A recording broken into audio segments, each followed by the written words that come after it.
La lutte contre la mafia en Italie, c'est le dossier de Soir 3, un chantier titanesque mené par les gouvernements successifs. Il y a 3 jours, justement, la police a arrêté au Venezuela un parrain de la Cosa Nostra. L'homme était en cavale depuis 8 ans. Il avait subi plusieurs opérations de chirurgie esthétique pour changer d'identité. Marc Dana, un de nos journalistes, est avec nous. Bonsoir Marc, vous avez beaucoup enquêté sur ces organisations mafieuses qui gangrènent l'économie et la société italienne. Vous avez rencontré un homme qui en a fait un combat de tous les jours. Ce journaliste a monté il y a 10 ans une petite chaîne de télé associative pour dénoncer les agissements de la mafia. C'est un reportage que vous avez réalisé avec Robin Tauboul. Maintenant, si t'en es capable, tu vas devoir imiter Indiana Jones. Dépêchez-vous, dépêchez-vous. On nous a déjà repérés. Son allure de Don Quichotte lui va comme un gant. Aujourd'hui, Pino Magnacci poursuit sa guerre contre la distillerie de Partinico. Sa propriétaire est soupçonnée de liens avec la mafia. Grâce aux analyses de Pino, elle a été condamnée pour pollution. Pourtant, elle continue impunément.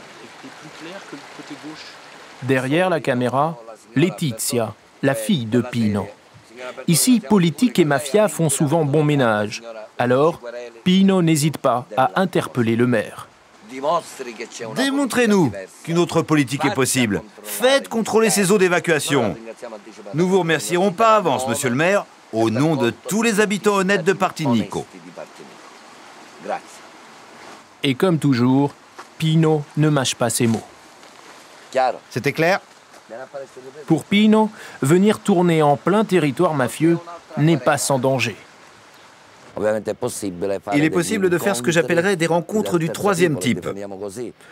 En allant comme ça sur le terrain, rencontrer un mafieux ou quelqu'un qui, caché dans une vigne, te tirerait dessus.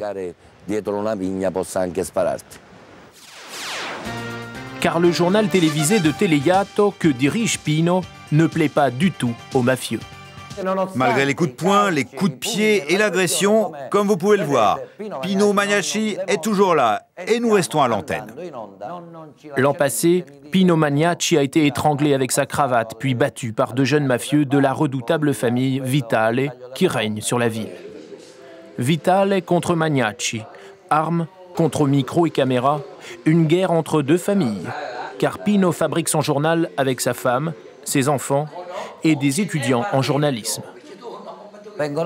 Ils viennent ici parce qu'on y fait un journalisme honnête et incorruptible. Celui qui va toujours sur le terrain. En tout cas, pas celui qu'on exerce coincé derrière un ordinateur. Maintenant, je dois y aller.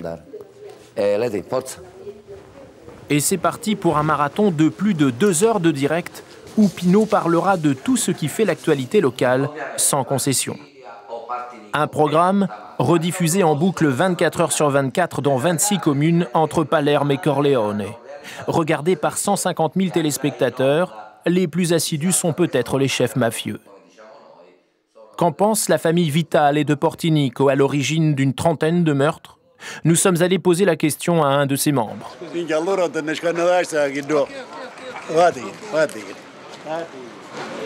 À proximité, c'est l'omerta, la loi du silence. Je ne sais pas de quoi ça parle. C'est quoi, un journal télévisé? Hein? Teleyato? Les rares qui acceptent de parler de Pino admirent néanmoins son courage. Pino Magnacci a fait beaucoup pour Partinico et continue de le faire. Mais personne ne l'aide. S'il avait eu le soutien des habitants, alors Partinico aurait enfin changé. Mais Partinico ne changera jamais. Jamais. 10 ans que Pino espère secouer la passivité des Siciliens. Mais il s'expose chaque jour un peu plus. Récemment, sa voiture a été brûlée. En langage mafieux, le dernier avertissement avant d'être tué.